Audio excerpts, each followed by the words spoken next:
And here we are at the beginning of sound roll number 2 of the Pete Seeger interview.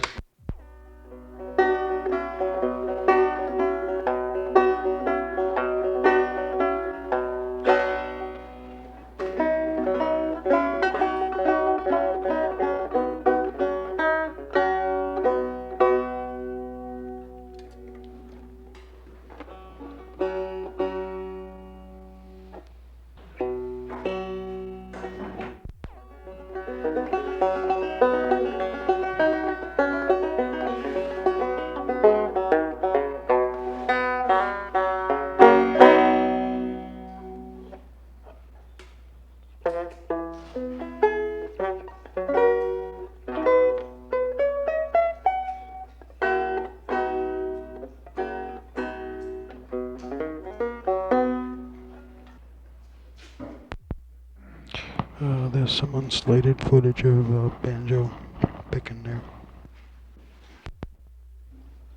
You work on it about one day a week. Take 6. She's got another mural in the library of Beacon.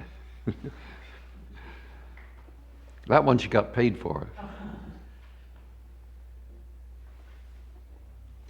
Let's digress a little bit as we come toward the end. We talked to Fred Hellerman about the Weavers some, and a common conception, and what's written a great deal, is that the Weavers went commercial. They were these lefties who went commercial, and Fred said, you know, that was nonsense. Our politics and our music were intertwined, and all we wanted to do was sing. And I'm wondering if you could comment upon your own perceptions of the idea of the Weavers leaving politics behind and going commercial. Is that something that's true, or is Fred's statement more? Well, I'll tell you exactly what happened, and you can decide whether it's true or not. Lee and Fred and Ronnie and I were originally going to be, there were 2 other women going to join us. We're going to have 6 of us, 3 women and 3 men. But the 2 other women dropped out. They had jobs, and we ended up the 4 of us. We sang some of the Sing Out magazine hootenannies, and we felt that we had some possibilities, but it was a different period of history where the almanacs had a union movement that welcomed people like us. 1949, the Cold War was closing in. Senator McCarthy was closing in, and unions were scared to have people like us singing for them. We made a couple little records. They sold all of a few hundred copies. And we were on the point of splitting up. When, as a last gasp, we took a job in a nightclub. Oh, fate worse than death. It was a little Greenwich Village dive called the Village Vanguard, quite famous now. And the manager of it said, Pete, I don't know who these Weavers are, but I'll pay you $200 to sing a week, which was good pay back in those days. I said, Max, will you take all 4 of us for $200? He says, I can't turn you down. So all 4 of us sang for $200, and we got free hamburgers. When Max came in and saw the size of hamburgers we were eating, a month later, he changed the contract, $250 a week, no more free hamburgers. We stayed there for 6 whole months. He was kind of intrigued. We were bringing in didn't normally come into his little place, but sometimes on a weekday there were 4 or 5 people there. He was not making money out of us. But he kept us on, and by gosh, after 4 months, the crowd built up. The word got around that we were a better group. We'd had some rehearsals. Before then, we were a very ill-rehearsed group. After 4 months of singing 6 nights a week, we actually knew what we were singing about. Who should come in but a popular band leader named Gordon Jenkins? He was at the top of his career then, and he was in charge up at Decca Records. He says, I'm going to get you to Decca. But the head of Decca came into the audition, took one look at me. He says, "Oh, I know these guys. They're not commercial." He knew I was a lefty. And he walked out, wouldn't listen to us. Gordon whispers in my ear. He says, "I'll get you on my next session." And on his next session, we sang an Israeli song, Tzena, Tzena, Tzena, Tzena. And on the other side of it, side B, was the song which we'd learnt from Hughie Ledbetter, king of the 12-string guitar, who died just 6 months before. 1950, you could not avoid Goodnight Irene in this country. It came out of every jukebox. I heard a man saying, "Turn that jukebox off. I've heard that song 50 times today." It was a waltz yet, but it was on all the airwaves. And the blacklisters must have said, "How did we let those commie so-and-sos slip through our fingers?" And they started chopping us down. We got some big jobs in the summer of 1950, but our TV contract was torn up. And as 1951 came along, some of the big jobs were canceled. And in 1952, we didn't get any more TV jobs. We were down to singing in Daffy's Bar and Grill. Meanwhile, our manager said, "Pete, for heaven's sake, don't go to sing at those hootenannies. Why, I'm trying to get the blacklisters off your back, and don't sing that song If I Had a Hammer. That just encourages McCarthy." So we didn't sing If I Had a Hammer.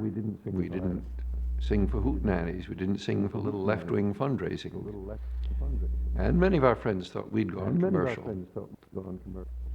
1952, we decided it wasn't worth it. We took a sabbatical, and as Lee said, it turned into a Mondical and a Tuesdical. And we had a new manager, who's my manager today, Harold Leventhal, a wonderful man. And in 1955, he tried to hire Town Hall so we could have a little reunion concert. Town Hall refused to rent to us. We were radicals. They didn't want to be tarred with the same brush we were being tarred by. However, Harold went to Carnegie Hall. He wasn't sure if we could fill it, but Carnegie said, "Sure, if you have the money, we'll rent to you." And we filled Carnegie Hall, and it was a great concert, and not only that, it was recorded by Vanguard Records. And the record is still available through the Lawrence Welk group, which issues all the Vanguard records. To a certain extent, we went commercial, but we also tried to be very political. We were concerned about where we sang and what we were singing. We didn't always have a choice. We were hired to sing in a nightclub in Detroit and found when we got there that no person with a dark-colored skin was welcome in that club. And some people visited, said, "Why do you insist on working here?" And we didn't have a ready answer, and some people just walked out on us. Paul Robeson faced the same problem when he went around singing. We were close friends of Paul's. Nowadays, we would not be forced to do some of the things we were forced to do, any more than a lot of black performers would be forced to do what they did. Duke Ellington, Count Basie, Paul Robeson, all of them made concessions back in the 1930s and 40s they would not have to make in the 1950s. They went in the back door of places because they were not allowed to come in the front door.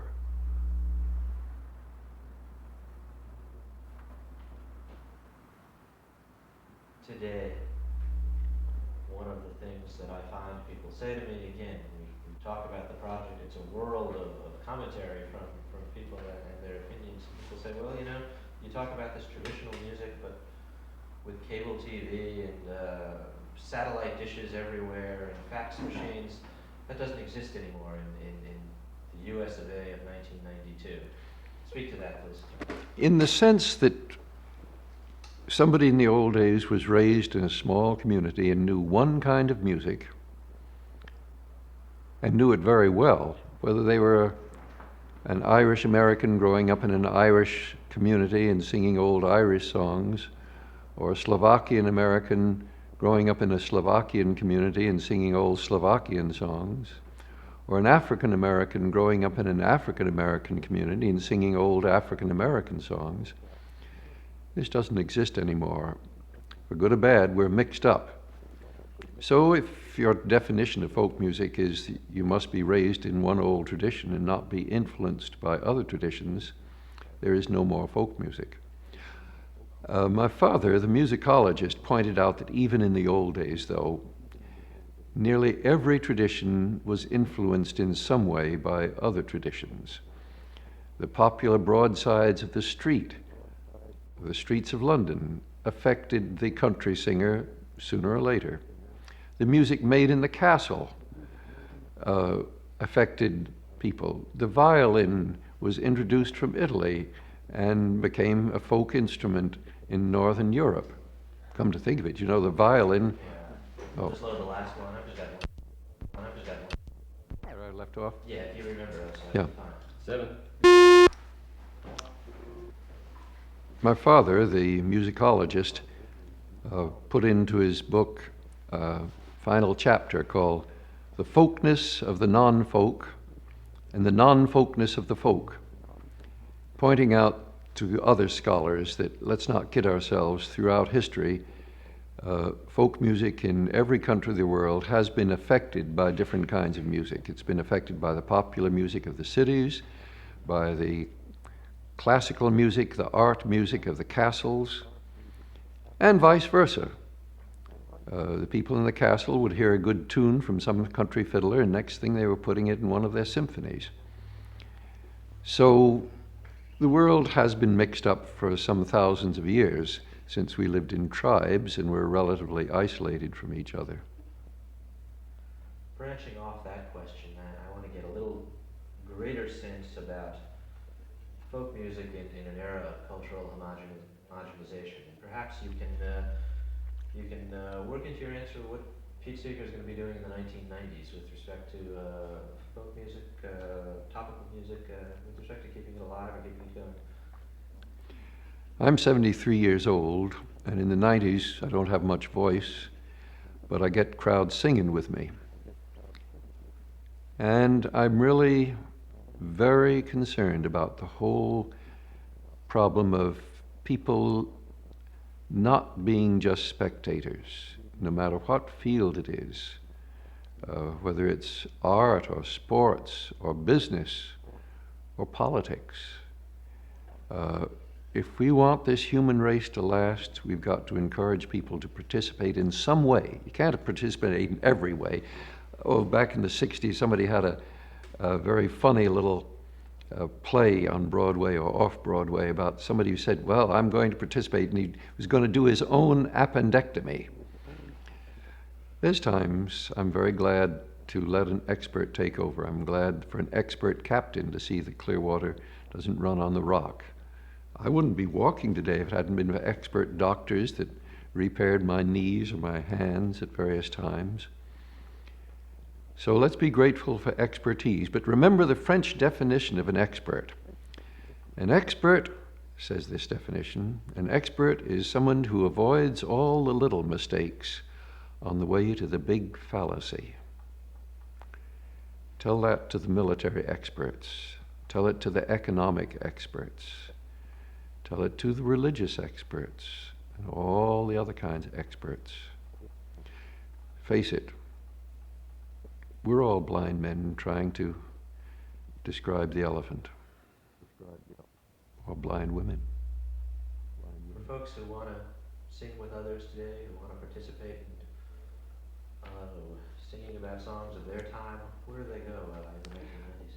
Oh, there's 1,001 places. You could go to the nearest college. You can find some people with a coffee house. Any city's got coffee houses in it. And people with guitars stand up. But more than that, there are people collecting songs. Take a little tape machine, go around, visit some old folks, go to the senior citizens centers, and you'll find some wonderful songs that have never been written down, never been recorded. Go to the nearest church, especially poor folks' churches, and record the singing in these churches, especially black churches, but all kinds of churches. And Who knows? Some of the political campaigns have music with them too, especially out in California. A gang called the Freedom Song Network in the Bay Area. They put out the best recording of Union songs I ever heard in all my life. Great record. So there's music all around. I do advise people, don't try and learn it all at once. I've led a bad example. I try to do too many things. I tootle on a whistle, I played a banjo and a guitar and a mandolin, and tried at one time to play steel drums and other things. Most good musicians end up concentrating on one thing, and they get better if they concentrate. George Bernard Shaw said that you can't really be good at more than one language. He thought Joseph Conrad was impossible. But seriously, it's hard to learn more than one language well. Learn a little bit of another language, maybe. Rockwell Kent said, you try and learn somebody else's language, you start to understand a little of their soul. So I try and sing songs in different languages, even though I'm not very good at it. I think anybody who likes music, though, should consider that now you have a better chance to learn music than ever before. Got tape, videotape, all sorts of books, all sorts of singers, and all sorts of festivals. And as I said, I urge you, don't be shy. Try it out. You never can tell what you can do until you try. But that's true of the whole human race. People who say there's no hope, I say, how can you be so sure? Did you predict that Nixon would leave office the way he did? Did you? Did you predict the Pentagon would have to leave Vietnam the way it did? Did you? Did you predict that the Berlin Wall would come down as peacefully as it did? Did you predict that? If you can't predict those two things, how can you be so sure that there's no hope? Can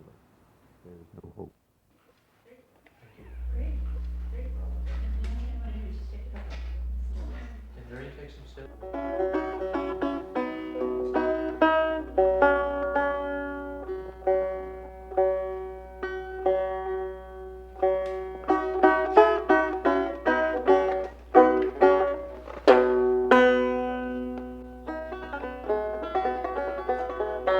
Well, about 11:30 now. It is 11:35. I'm going to have to make a telephone call to my brother-in-law to come pick me up, because I've got to get a couple hours nap back home. Okay, this is Room Tone, Pete Seeger interview.